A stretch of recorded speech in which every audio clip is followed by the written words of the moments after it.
Welcome back. You are watching Eagle News Canada. I am Kathleen Cruz from Vancouver, British Columbia.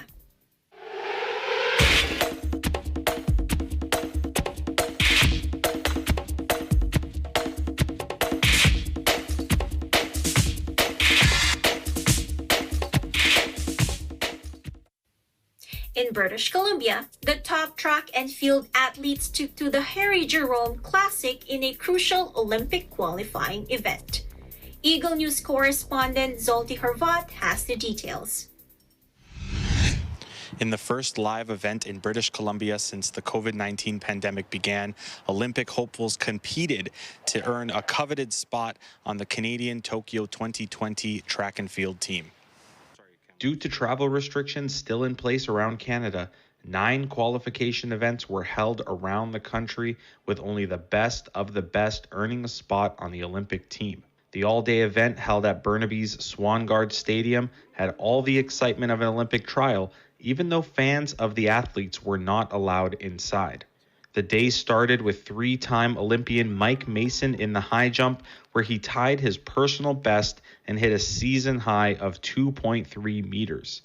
Mason, who was vying for his 4th Olympic Games, noted that while the stadium was empty, the fans gathered outside the fence made him feel like this was a normal track meet.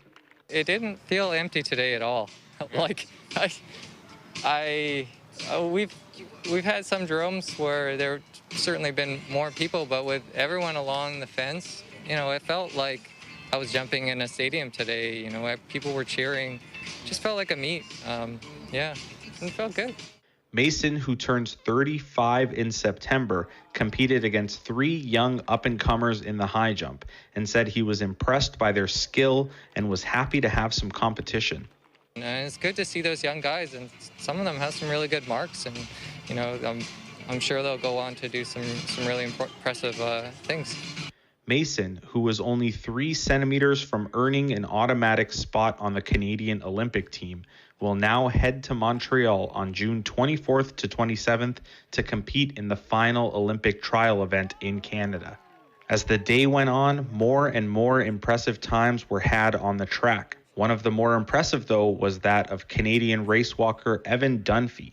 Dunphy, who already held the 10K record, smashed it by more than 15 seconds with a time of 38 minutes and 39 seconds. Not only did Dunphy beat the Canadian record, he also set the fastest time in the world this year.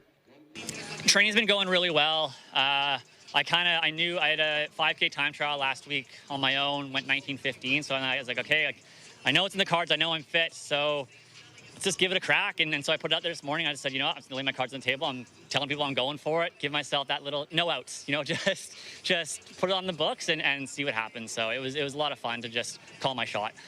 Dunphy, who came in 4th at the 2016 Rio Olympics in the 50K race walk after some controversy, says he doesn't view that outing as a disappointment and only learned from it. Yeah, I wouldn't say I was just short in Rio. I came running for a national record, still my fastest time ever.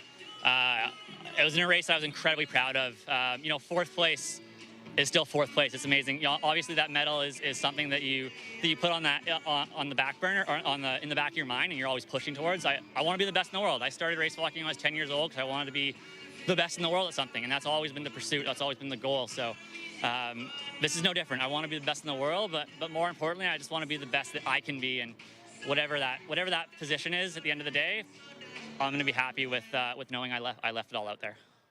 Dunphy will now head to Tokyo as he's already punched his ticket to the Olympic Games.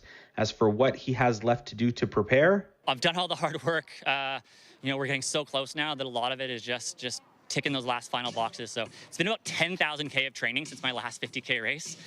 So there's a lot of miles in these legs, and now it's just about getting ready for those conditions, doing some heat training.